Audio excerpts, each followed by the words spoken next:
And finally, guys, we have the answer to what happens when an Englishman, an Irishman, and a Scotsman try and go to a bar. They're not allowed in, so they have to do a football podcast instead. My name, as always, is Nathan, and that was a very overproduced intro. Darragh is here with me, the smoother of the two. I'm back, Nathan. We're not alone. We're not alone. We're not even going to pretend we're alone, because right now we're looking at a rather strapping young man. Thank you, Nathan. All the way, not you, Darragh. All the way from Celtic Fan TV, north of the border, it's Paul. Hello, Paul. All right, guys, how you doing? Yeah, not so bad. How are you doing, more importantly? I'm doing all right. Celtic aren't doing particularly well at the minute, which I'm sure we'll go on to, but apart from that, everything's fine, eh? We will obviously be touching on that, but let's get the results from the weekend out of the way. Just for our teams, we're not going to touch on every result this weekend because we have nothing interesting to say about Burnley v Crystal Palace. Mostly because it's not even finished yet, I don't think. But, injury crisis, Darragh. What injury crisis? My thoughts exactly, Nathan. Yeah, proper just busted. I don't know. I feel it was just the crisis was just overhyped really in the media. Seemed to just have just an answer to every position that was injured. Pretty much. Paul, what do you think of James Milner getting a door? I mean, it's quite fitting, isn't it? It's quite fitting from James Milner. It's the most boring thing I could possibly get a door. What a player, but I watched Liverpool. Yesterday, and they're just fantastic. They're just such a joy to watch. Without so many key players, I think that the desire and the system and how it works, and everybody's so committed. It almost doesn't matter who's playing. Yeah, Paul, I'd say you were delighted as well that we bet Brendan Rodgers 3-0. I don't mind seeing Brendan Rodgers getting beat these days. What's actually your opinion of Brendan Rodgers? Obviously, how he left and when he left. My opinion of how he left is obviously a pretty scathing one. I don't think you can swear, it's fine. Listen, I don't think any Celtic supporter, any right-minded Celtic supporter, is ever going to forgive him for the way that he left. It was in the middle of a season, right before one of our toughest games of the season away against Hearts. It was unexpected to everybody, and the biggest problem with it was that he spent all his time here saying how lucky he was to be the Celtic manager and how much that was his dream. He was living his dream, and he signed a new contract, and everybody thought he was going to be here for 10 in a row. I think in hindsight now, if we truly believed that, we were all a bit silly. But I think the manner that he left in contradicted everything that he said about how much it meant to him to manage Celtic. I think, as I say, in hindsight, you see that it was just the perfect stepping stone for him to get back to the Premier League in England at the earliest point that he could. And that's fine because he's a professional and he's an excellent manager, an excellent coach. But it was a bitter pill to swallow. Yeah. I'd say the biggest crime was taking Colo Touré away from Celtic. The biggest crime, and the fallout after he left, everybody started to learn all of the crimes that he committed, and he was here telling lies about making up stories about Danny McGrain and all sorts. But he did try and take everybody with him. He tried to take all of Celtic's coaching staff with him, just about.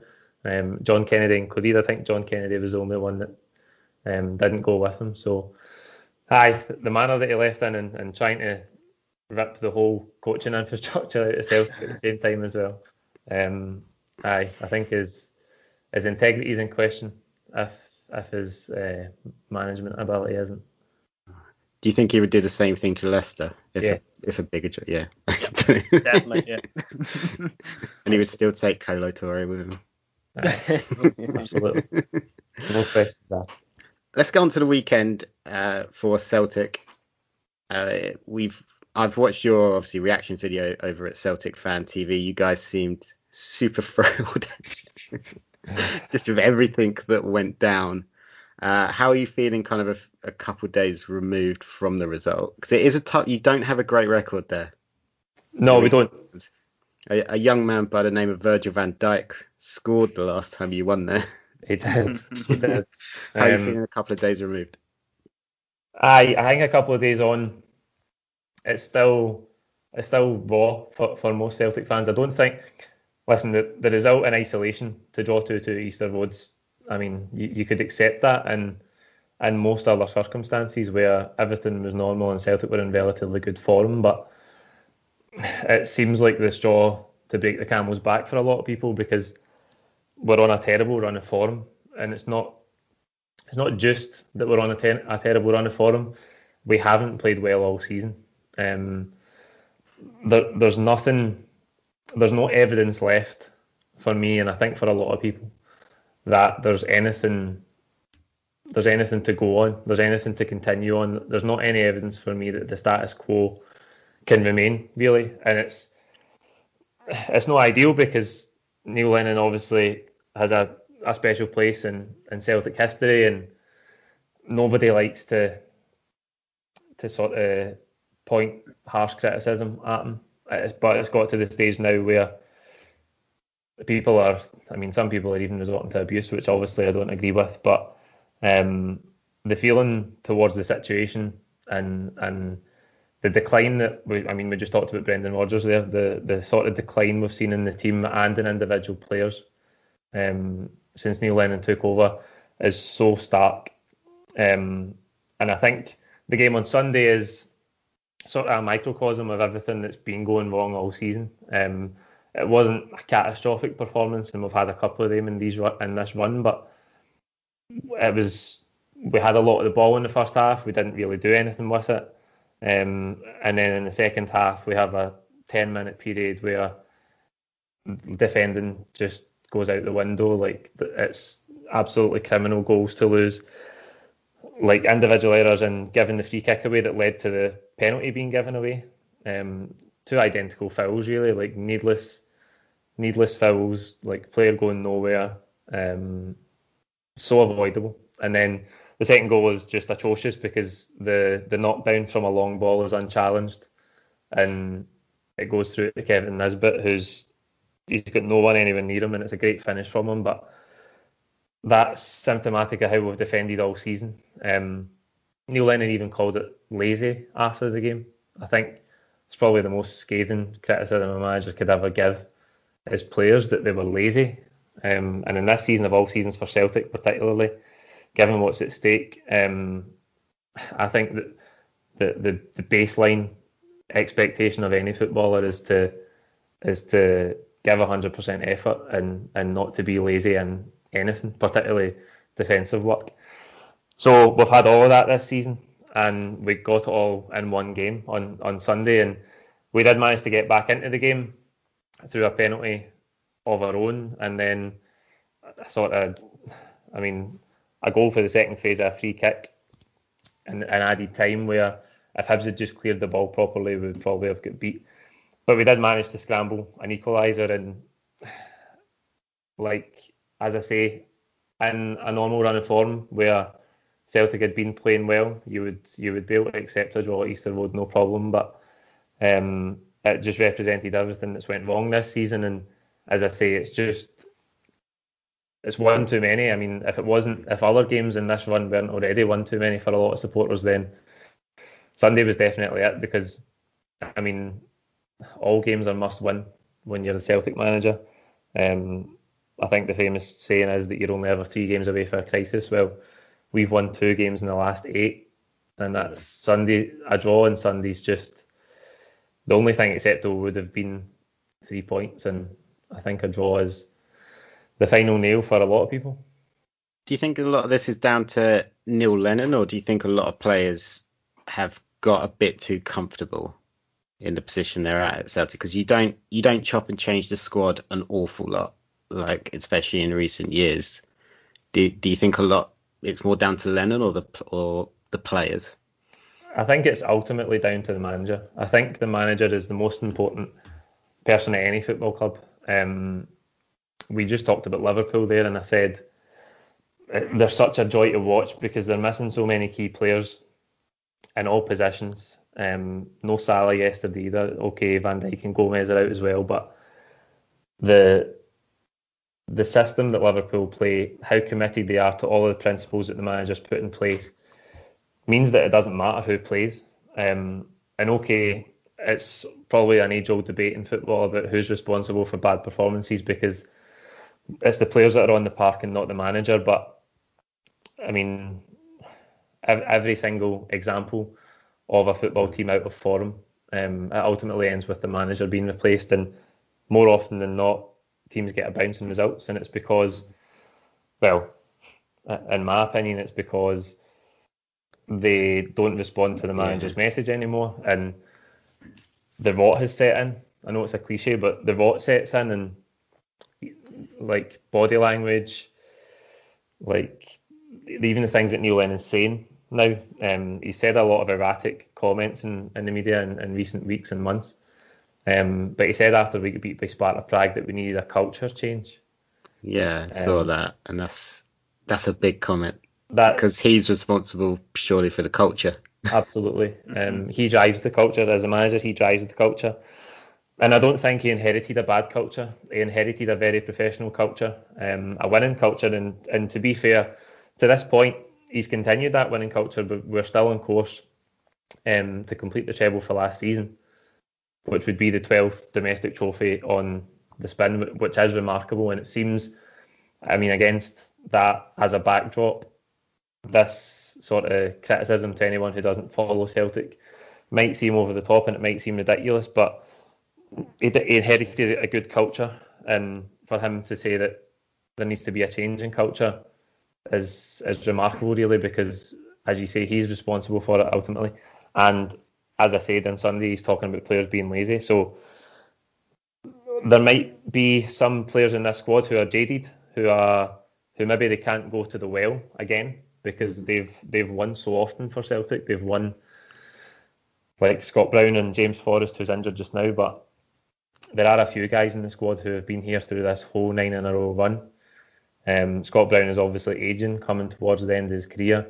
Callum McGregor has now been here for a long time, 4 or 5 years at least. So maybe there is a bit of jadedness in those guys that they're struggling with a range of factors. And obviously, in this season of all seasons, footballers are having to deal with situations that are just alien to them. COVID testing and no fans in the stadium, and even more congested fixture schedules than they're used to. But I definitely think that it ultimately rests with the manager, because everything in football ultimately rests with the manager. And we've had this debate as Celtic fans for months now about players making individual errors, and the element of the sport who really want to back the manager and who find it difficult, understandably, maybe in some cases, to criticise Neil Lennon, defend him by saying, listen, he can't do anything about these individual errors. But individual errors over the course of weeks and months are not individual errors. They are errors that are brought about by the structure of the team, how the team's set up, how it's coached, how it's motivated, if you want to start talking about laziness. So I think it all comes back to the manager.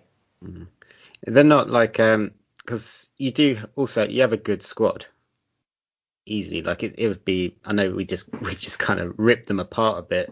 Is there not the ability to drop some of these players who are making these errors at any point? Is Neil Lennon, because I've not seen a lot of Celtic this season, is he someone that would drop a player out of form? Would he make that kind of call? Yeah, eventually he does. I think like any football manager, he has favourites. We've had, I mean, before Saturday, we've made 33 lineup changes in league matches this season, which is second highest in the league, only to Rangers. The only difference being with Rangers that they're making changes and it's not affecting their form in any way. It seems that we're making personnel changes in the hope that it changes how we're playing, and it's not. So there is players that can be replaced. We've brought in Shane Duffy, who is a very high profile signing, the characteristics of a defender that we all thought we needed, that Celtic were crying out for, and has been a disaster. It's been an absolute disaster. He's looked like out of his depth. He's played most of his career at a high level in England and in the Premier League, and he's looked absolutely out of his depth playing for Celtic. Again, I don't know if that's pressure. I don't know if he's struggling to adapt to life at Celtic, with all the other factors as I just mentioned about this being the COVID season, but it's been a disaster, and he's been replaced. He's now been dropped after at least 4 or 5 like catastrophic errors that led to goals. He's finally been dropped now.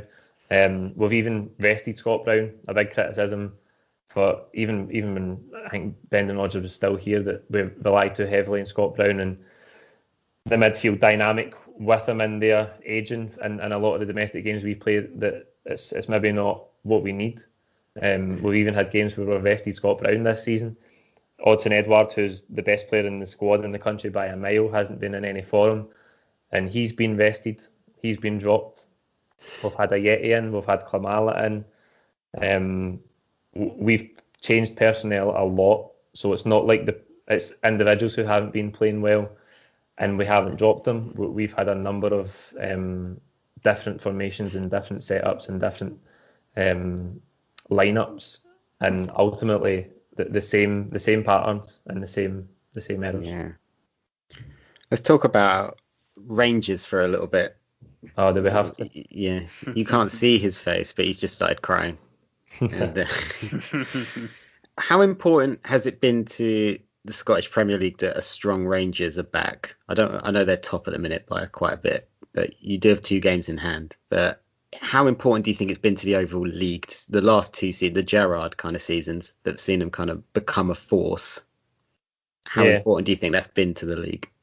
Yeah, I think before I get into this, I have to say that, and it might seem like this is mad negative. I'm not anywhere near conceding the league title yet, despite the fact that Rangers are 11 points clear. We have got 2 games in hand, and there's a lot of football to go, so we can definitely turn it round. But I think when Gerrard came in, the expectation for Rangers fans since they came back into the league is that they were going to challenge us straight away. We've seen that when they came back in 16-17 with Mark Warburton and Brendan Rodgers' first year, and we blew them out of the water. I think then they went to Caixinha, and that was obviously a disaster for them as well. And they had Graham Murray in interim charge in periods in between those managers. And I think them being back in the top flight obviously adds an extra edge. Of course it does. It's the most intense football rivalry in the world, in my opinion, at least joint most intense. And I think there is that element where they need each other. I think that the way that Celtic's run also reflects that. I think it's not unfair to say that the Celtic board coasted while Rangers were out of the league. We brought in Ronnie Dyler, who might well be a good coach, and he did win his 2 league titles when Rangers weren't in the league, but we were really, really poor in Europe, and like it or not, there's no getting away from it that he was the cheap option. He wasn't a big name, and ultimately, by his own admission, he struggled to cope with the size of Celtic and being the Celtic manager. It was too big for him. The job was too big for him. So I think Rangers being back in the league has forced the Celtic board to take things more seriously. They know that Rangers are like chasing us, if you like they are the only football club in the country who can even rival Celtic in terms of stature, and that's why that adds to the rivalry. Obviously, like if you ignore all the other elements, like it's just the 2 biggest clubs in the country who are so much bigger than anybody else. So it definitely has added an extra edge. It's why we probably make more TV money when Rangers are in the league, because all neutrals want to watch the derby. I would like Celtic to be able to to define squash Rangers. Well, not like just to define ourselves and to be independent of the rivalry with Rangers. I think that's a narrow-minded sort of approach, and I think that's much of the things I've talked about tonight about Neil Lennon and the root of Celtic's problems. They stem from the strategy of the board being number one, just be number one in Scotland and try and do it with as little output as possible, relatively speaking. I would like us to have a more structured, professional approach to trying to develop the club in Europe and to put the club on the stature that it belongs. We've regressed in Europe for years now. It's getting to the point where we're not even nearly making the Champions League group stages. We haven't been past the last 32 Europa League for 2 or 3. Well, we haven't been past. We haven't won a knockout European tie since 2004. So there's no doubt the club's regressing in Europe. You see it this season as well. We're in a group which is possibly easier than the group or on a similar level to the group that we had last year. And we're currently sitting bottom of it just now. We're out. We are basically out. And I think that's symptomatic of the journey the club's been on in Europe for years. Yeah. We're regressing. And I mean, you look at the group and you got AC Milan in there, you got Zlatan. Yeah. So I don't think it's unfair to say that maybe at home you could nick something, but away in Italy, it's going to be tough. I would call Lille winnable for Celtic. Lille are a good really side. Going that way. Yeah, they do. They have a good young side, but Lille are a good side. We did have Rennes in our group last season, though. I think Rennes finished third last season in France. Yeah, they're in Chelsea's Champions League group. Chelsea's Champions League group, yeah. So, and we beat Rennes at home. We drew. We got a good point with them away early in the group. So Lille are on a similar level to them. Sparta Prague, you could say, are similar to Cluj in last season's group. But the wider point I'm trying to make is that there's a bigger expectation than is being delivered. I think the vision of the club should be bigger than just beating Rangers and just being the best in Scotland and just trying to stay ahead of Rangers. Obviously, that's a given. Like, the fact that you want to win your domestic league is a given. But the club have done nothing to address the issues that we've faced in Europe for years. As I say, we're not getting anywhere near the group stages now. We brought Brendan Rodgers in, and in many ways you could say that was short-termism because he was never going to stay for years and years, and we did give him carte blanche to do what he wanted. But he got us into the Champions League group stages 2 out of 3 years. The club's revenue passed £100 million for the first time in its history. But for 3 years we haven't made it, and there's been no difference. There's been no concerted difference in what the club do. They invested a lot of money this summer. I would argue that the recruitment's not targeted well enough. There's not a theme to the recruitment, which I think is why we've signed guys like Duffy and they've came in and struggled because it's not deliberate enough, if you like. So there's a lot of layers here, and I don't want to bore you guys by going on and on about Celtic's failings, but ultimately it's better for the league when Rangers are there because the rivalry ultimately defines Scottish football, and it's the two biggest clubs. But I think Celtic are blinded by limiting themselves to being better than Rangers and not having a long-term vision about how to progress in Europe. Before I throw to Darragh, because I've been hogging the questions lately. For those that don't know, Celtic do have European pedigree. 1967, you won the European Cup. Runners-up in 1970. Runners-up in the UEFA Cup as recent as 2003. Darragh, were you even born? Just about. Just turned 2 at the time. So it's been a while. Remember the match well. I think they knocked out Liverpool en route to the final, if I remember correctly. Yeah, quarterfinals. I was just wondering, actually, obviously you touched on Europe there. How well do Celtic fans, how well do you reckon your club should be doing in Europe? What would be your expectations? I think most Celtic supporters would consider. It's difficult. I think it depends how you look at it. The stature of the club and the history of the club, the size of it, we should be in the Champions League group stages. There's no two ways about that. Obviously, football's changed. It's the finances that are available to clubs for the big leagues in Europe are not available to Celtic. In the terms of TV money and stuff like that, we just can't compete on that level. And I think that's. I talked about the 2 years we made the group stages with Brendan Rodgers, and we got battered. We absolutely battered. The heaviest defeat we've ever had in Europe. I think we get beat 7-0 by Barcelona and 7-1 by PSG in separate years. So we can't compete with those elite teams. But I think, given the history of the club, Nathan talked about it there. For those that don't know about Celtic's European pedigree, the first non-Latin and the first British team to win the European Cup, playing football in a way that, I mean, people talk about now how in modern football how the fullbacks bomb on and they're such a big part of the game.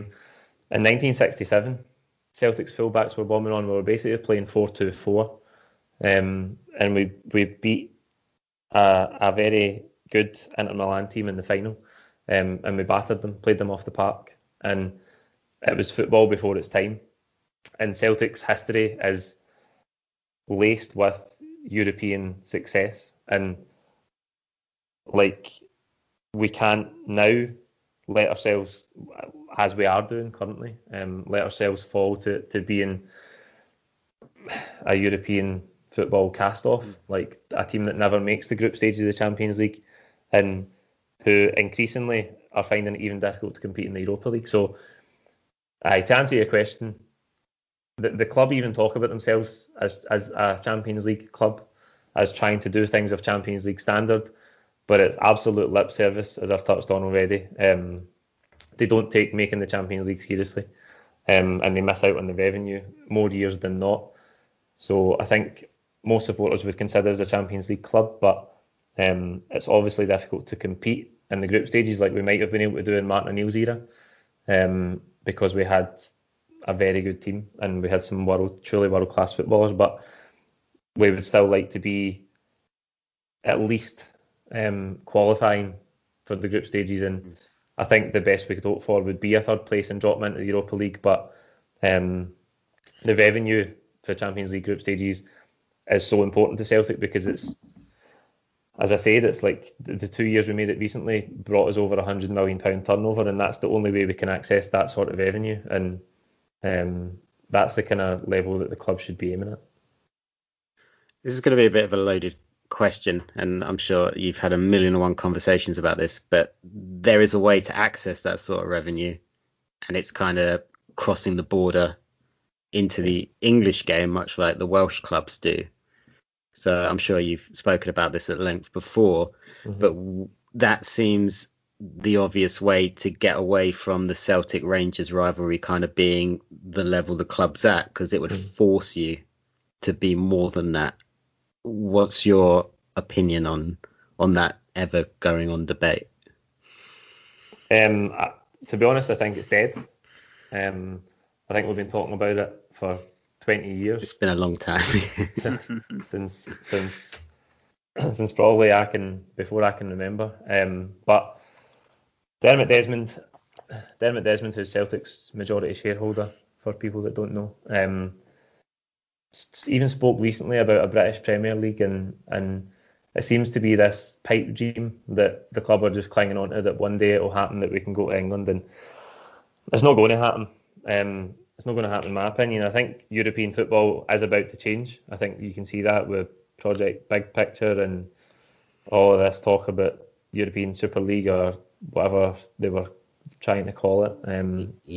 Barcelona and Real Madrid and all of that sort of stuff. I think that European football is about to change. I think the next cycle, is it 2024 that the Champions League cycle ends, and that's when the restructuring is probably going to take its place. But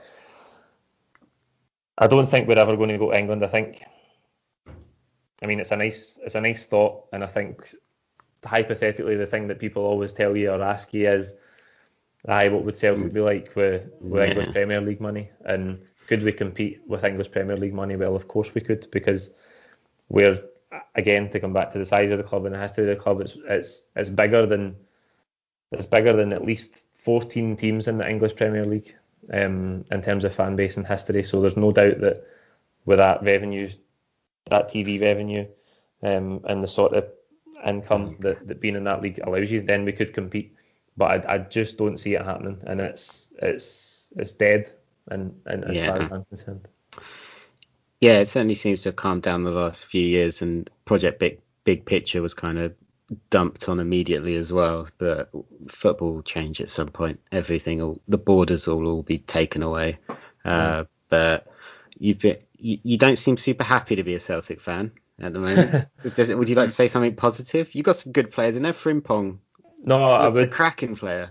I would. You've just caught me on a bad week. I suppose any week this season has been a bad week, but as I said earlier on, it sounds ridiculous, and there might even, any Celtic supporters that listen to this might even think I'm being ridiculous, and anybody outside or neutral looking at Celtic's achievements in the past few years will think it's laughable. We have been brilliant domestically. We've won every single trophy. Every single trophy that we've played in domestically for almost 4 years. It was May 2016 was the last time a team that wasn't Celtic won a major trophy in Scotland. It's bonkers. It is absolutely bonkers. The club have done, and this group of players have done so well. As I say, it was brought about by Brendan Rodgers. The run started with Brendan Rodgers. As much as we might hate him for how he left, he was excellent, and he put in place a platform for the club to have this success domestically. Neil Lennon has continued it this far, but it does look like the wheels are starting to fall off now. We've got an excellent team. We've got the best team, okay, not on form, but we've got the best team in the country. We've got the best squad in the country, and it's just right now it's just not doing itself justice. It's not playing as well as it should be, as well as it can be. It's less than the sum of its parts, the team right now, which is, again, like where you would come back to a manager, surely a different manager, resetting and refreshing and bringing a new message and finding a new formula would re-spark us into life. It would get us back to the way we've been playing recently, because we can see that this squad has all the quality that it needs. And I really don't mean to be so negative, because following Celtic in the last 3 or 4 years has been brilliant. And the debate that always happens with Celtic fans is, but you don't remember the 90s, because the 90s was when Rangers were winning 9 in a row, and I've got an older brother as well who lived most of his youth in those years when Rangers were winning everything, and they tell you that you don't know how good you've got it. And I understand that it's brilliant, and we're living through an exceptional period of dominance that isn't going to be the norm. It's never going to be the norm. But that doesn't excuse bad form, and nothing that you done last season in football matters this season. That's just the way it is. You can't get complacent, and you can't live on last season's achievements or any of the 9 seasons before that. So it's been fantastic following Celtic, and we're still living through a historic season. We could still win a 10th domestic title in a row, which would be record breaking. You're going to. I don't want to see Steven Gerrard ever lift a league title. I think that's all right. I mean, you'll notice we haven't spoken about United this week, and that's just because I'm just going to replay some of his rants about Celtic, but just crop in me saying United instead of Celtic. It's very much the same thing at times. But Darragh, should we test his knowledge? Why not? Haven't ran this past him at all. Thought we'd just throw him in at the deep end. Totally blind. It's the way we do this. See if he, really is a Celtic fan. Based on the last, half an hour, I think he is. I think he's done pretty well so far. Under pressure here. Let me just stall while I get up my stopwatch. It's timed as well. So everything timed. It's timed and I've got no idea of the questions. Exactly. We'll go for 60 seconds. We'll go 60 seconds. Oh, Okay, Paul, are you ready? yes. Perfect. Okay. 3, 2, 1. In what city was the 2003 UEFA Cup final? Seville. Correct. Who was Celtic's best manager ever? Jockstein. Incorrect. Who was Martin O'Neill's first signing as Celtic manager? Oh. Chris Sutton. Correct. Oh my God. What was the last season Celtic qualified for the Champions League group stages? 2017-18. Correct. What was the last season Celtic failed to finish in the top 2 in the Scottish League? 1994. Correct. Celtic have won the same amount of Champions League trophies as London and Manchester City combined. True or false? True. Correct. Who is Celtic's youngest first team player? At the moment, Ever. ever. Jack Aitchison. Correct. Whoa. Celtic hold... Okay, your minute's up, but I've started, so I will finish the question. Celtic hold a world record for the most amount of competitive goals scored in a single season during the 1966-67 season. With a leeway of 10, how many goals did they score? What a question. 123. Incorrect. 196. 196. Not a bad season Not a bad for the season. boys. Aye. Not at all. We did win every single competition we took part in that year. You do that a lot. Well, apart from Europe, I guess. The only No, question that was, you got... What year? That was 1967. Aye, The that year was you wanted. A everything. good year. The only question you got wrong, and I don't blame you for getting it wrong. Who was Celtic's best manager ever? The answer I've gotten written down here is John Barnes. So you were close to Jockstein, but we were looking for John Barnes. Aye, okay. I didn't even know he managed Celtic. You got 6. When did John Barnes manage Celtic? 1999. And how did it go? As I saw you grit your teeth. Catastrophically. Aye, it didn't go well. As I say, I was only about 5. The one 5 or thing... 6 years old, so I don't really remember it. The only memory I have of it was, well, obviously I wasn't born at the time, but it's always the headline that was Super Cali Go Ballistic, Celtic are atrocious. Yeah. Which we'll move on. Yeah. Let's talk international football. Let's get into cheerier things. For some of you, not for us. Scotland qualifying for a major tournament for the first time since 2002. No. No, what was it? 98. 98. Oh, I do apologise. I'm sorry. That's Oh, God damn it. The easy question is, what do you think that means for Scottish football? And then what does it mean to you as a fan? For Scottish football, I think it's a huge lift. It's probably became a cliche in the past couple of weeks, but it is a huge lift. I think the national team in Scotland has been through, glorious failure after glorious failure after glorious failure. We're always the bridesmaid, if you like. We've had groups where we've had some big teams and we've came close. We've had groups with small countries who we should have beaten and we've catastrophically failed. We've had playoffs and we've had everything, you name it, and we've nearly got there in the last 22 years and we've never made it. So it's brilliant. It's brilliant for the country. What it means to me, I think most of my life I've been disillusioned with international football. It's not something, I don't know why. I don't know why this is, but I don't have the same emotion to international football that I have to club football. Maybe that's quite a common thing these days. I don't know, but watching that penalty shootout against Serbia, it did do something to me. Like it draws you in. It draws you in, and I think I was celebrating just as much as anybody else when David Marshall saved Mitrovic's penalty.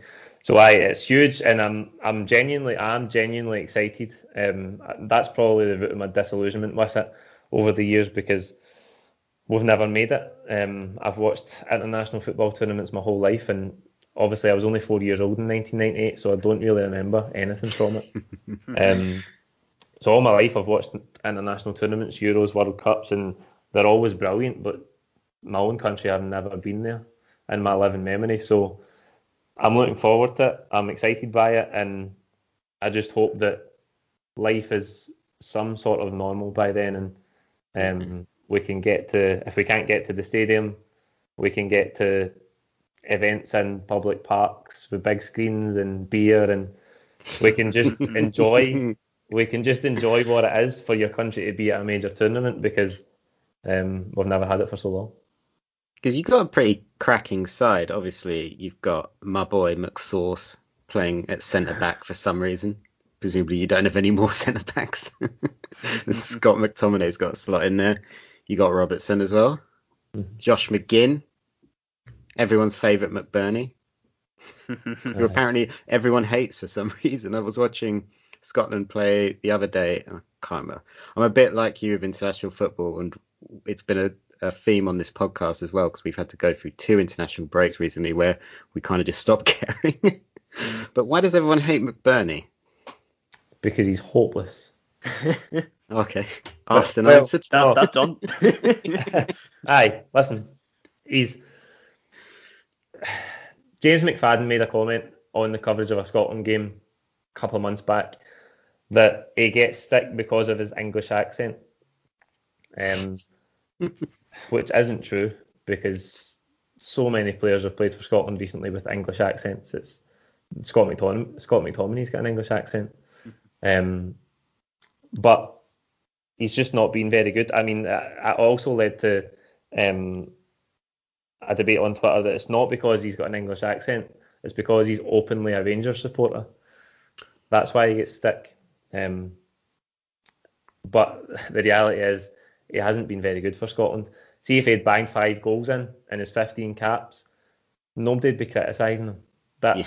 And okay, Celtic supporters might like to criticise him and poke fun at him because he's always on Twitter trying to wind Celtic supporters up because he's a big Rangers fan.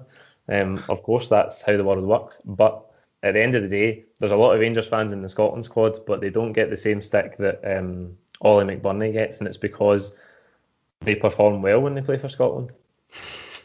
So he's just, I mean, I don't know what his strengths are.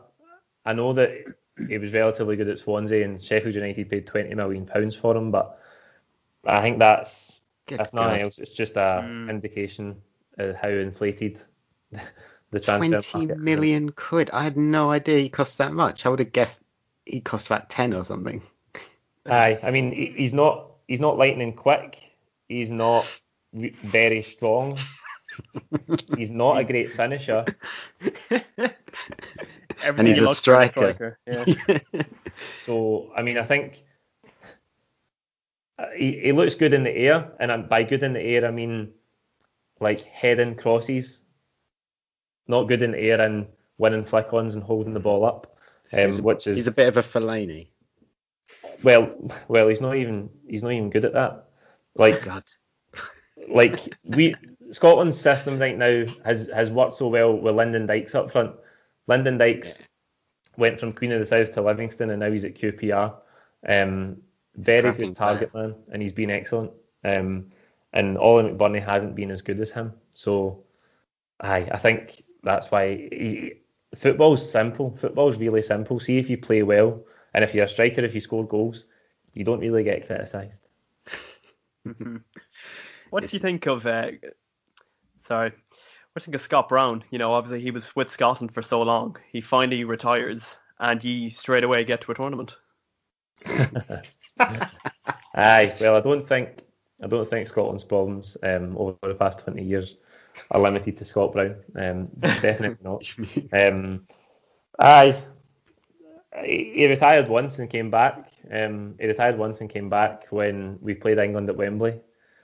In the last group that we got England in. I don't think he's going to come back now. He's well too old for that. So I mean, in a Celtic context, as I said earlier on, there's always a debate round about him because he is ageing, and some people think he slows us down, and other people think that we need his leadership and we need his presence in the park. I think the truth's probably somewhere in between, and there's definitely an element of having to replace him. We have to start phasing him out because we can't keep playing him week in and week out, and then the year he retires, just have a totally different midfield that's never played together before. So he's been an absolutely fantastic servant for Celtic, and he had a good Scotland career as well. There's a lot of players who had good Scotland careers in the past 20 years, but they were just never part of a team that qualified for a tournament. I think he got, this is a guess, but I'm sure he got roundabout or over 50 caps. So I think over 50 caps is Hall of Fame. If I'm right. Scott Brown and Darren Fletcher. How did you not make it? They didn't have Andy Robertson as captain, that's why. Was Scott McTominay at the back? Well, we didn't make it because we haven't produced an elite level creative or attacking player for 40 years. Tell me about it. Oh God. That's why we never made it. 55 caps. 55. There you go. That is Hall of Fame in anyone's books. As we begin to wind down, let's talk about Celtic Fan TV. Yes. I guess the obvious question is, what made you want to start it, and how are you enjoying it? Because you're certainly quite popular. You're on BBC Radio. What are you doing here? I was on 606. What made me want to start it? I originally was going to start a podcast, but the podcast space in terms of Celtic fan media is very, very competitive. I think certainly now, we're at the stage of saturation. There's far too many. There's some very, very good ones. I know a few of the guys who do the longest running ones. There's a few guys that do it full time now as well. So there's excellent podcasts, and I just thought this was the thing that we didn't have. This was the sort of fan generated media that we didn't have. No one has ever really done it properly in Scotland or in a Celtic context. So I thought that was a good idea. I thought for the first few months it would be horrendous, that nobody would watch and nobody would talk to us.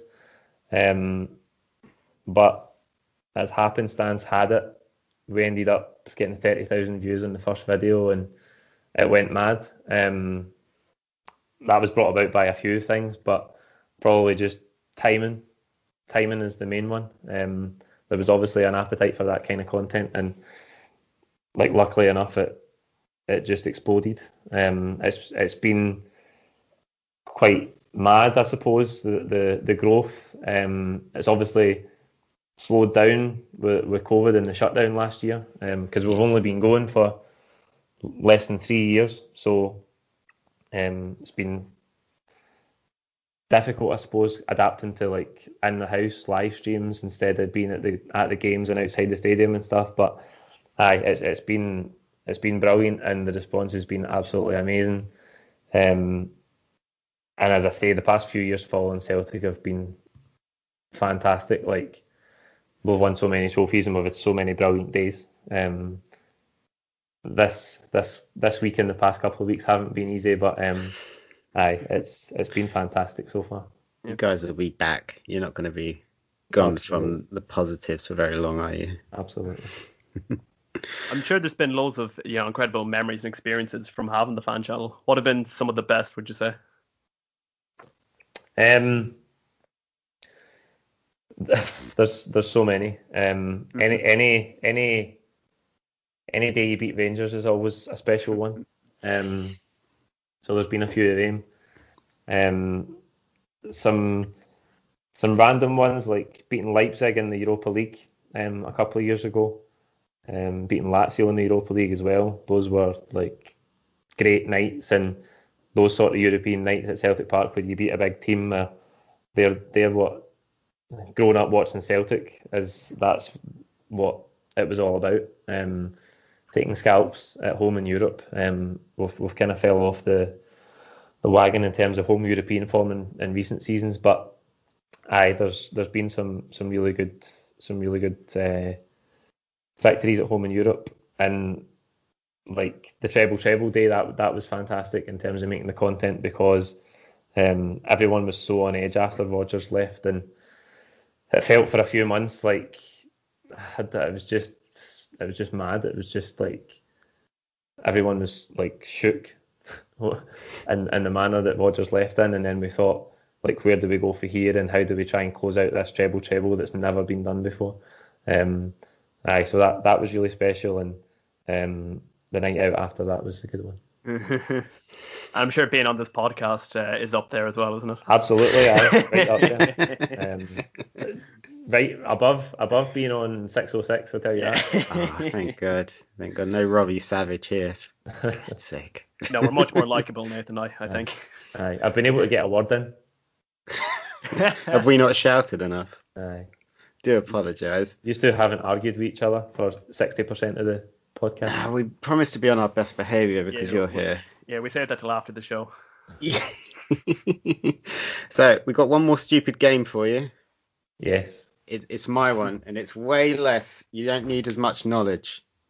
Superb. I done all right with the last one, so I'm ready for it. Before we ride off into the podcast sunset, I just want you to name, you got a minute to name as many past and present Celtic players as you can. So 60 seconds on the clock. You got 40. Darragh managed to do 44 Liverpool players a couple of weeks ago. So you got 44 to beat. You ready? Oh, yep. Okay. 3, 2, 1, go. Henrik Larsson, Stilian Petrov, Jimmy Johnson, Arthur Boruc, Stephen Pearson, Bobo Baldi, Chris Sutton, Alan Thompson, Stan Varga, Rab Douglas, Stefan Mahe, Vidar Reset, Jackie McNamara, Paul Lambert, Scott Brown, Victor Wanyama, Joe Ledley, Anthony Stokes, Gary Hooper, James Forrest, Ki Sung Young, Charlie Mulgrew, Albion Ayeti, Odson Edward, Mohamed El Yunusi, I'm just finding out now, Fraser Foster, Jeremy Frimpong, Christopher Jullien, Christopher Aya, Callum McGregor, Ryan Christie, Tom Rogic, oh my God, 5. Bloody hell. And Tommy you're out Gamble, of time. Bobby Lennox. It's a lot harder. 32, Darragh, you're safe. So hard. It's such a hard thing to do, isn't it? Yeah, it's like, I wonder how that works, man, because I'm just like, your mind just jumps to certain people, and then after that, like, you get about 25 in, and you're like, who else has played for Celtic? And like, even it's because of the time thing. I'm thinking now, like, think of the current squad, just rhyme off the whole current squad, and see when I done that, see when I jumped from like the names that just sprung out of my mind to the current squad, I was like, shit, who's in the current squad? There were some random ones in there when Ki Sung Young popped up. I think I said played for Celtic. Yeah. I think I said Stefan Mahe as well. Stefan Mahe was a left back in the 90s. Stefan Enshaw played for Celtic as well. Stefan Enshaw as well. Stefan Enshaw, yeah, I was thinking. Yeah. Listen, now I'll rhyme off about 10,000 now, but time was done. So Darragh did the same thing. He started out, he named like 3 goalkeepers, and then out of nowhere just jumped back in time. Yeah. Wow. Well, thank you very much for giving up some of your time to talk to us about Celtic and Scottish football. Don't think Scottish football gets enough love at Absolutely times. Not. So we wanted to give it the attention it deserves, especially Celtic in what could end up being a historic season, for better or worse, perhaps. But what are your predictions for the rest of the season before we go? Do you still believe? Of course I still believe. I have to end on a positive. Despite all of my constructive criticism earlier on, I have to end on a positive. As I say, the squad's got everything, all the quality it needs to win this title. And once we win this title, we can relax for a year or two I say that in jest because I'm sure once we get to next season, will we win it or not, the intensity will be the same as ever. But I mean, I don't know. I can't change my opinion that I think there has to be a change of manager for us to properly find our feet. Do you want to again. give us a name? Do you want to give us a couple of names? Oh no, it's $1 million question. People keep telling me that how can you say there needs to be a change in manager if you don't know if you don't have an idea of who the replacement's going to be? Well, it's not fucking my job to choose the replacement. So I think there might need to be a change in manager. But whether there is or whether there isn't, the club and the team has everything it needs to turn it round. It's not anywhere near gone yet. As it 2 games in hand, it's only 5 points. We've still got to play Rangers 3 times. We just need to find what makes us Celtic again and find the spark, if you like. But aye, we can absolutely do it, and I think it'll be probably the best day of my Celtic supporting life if we do manage to get it done. Just make sure you remember some of it. Don't just go straight. I'll do my best. But give us all your plugs. Where can people find you if they want to check out the channel as well? Where can they find Celtic Fan TV? Yep, you can find us Celtic Fans TV on YouTube, at Celtic Fans TV on Instagram and Twitter, and you can find me at PaulMcT7 on Twitter as well. Nice. Make sure you go check them out, guys. Even if you don't usually watch Scottish football, make sure you do from now on. Darragh, where can the good people find you? Same place as always, Nathan. Twitter, Gibbons_Darragh, DARRAGH. Oh, nice. And as always, you can find me at Nathan Greenaway. You can find Project Dits at Project DITS at the end. Go check out all the wonderful podcasts over there as well. But once again, Paul, thank you so much for doing this. We had to reschedule. No problem. Very nice of your time. Yeah. Thank you for having me. Last question. What is the ball behind you? I know it's a football, but where's it from? The ball behind me is the treble squad. Have signed it. Oh my god. So I don't think there's a Rodgers signature on there. He was going to do it, but he left just before. Yeah, only the people faithful enough to see it out. This will be great content for the audio listeners. We're going to need Paul to send us a picture of the ball now. Aye, absolutely. Thank you very much for listening, guys, and we'll check back with you next week. Cheers. Okay.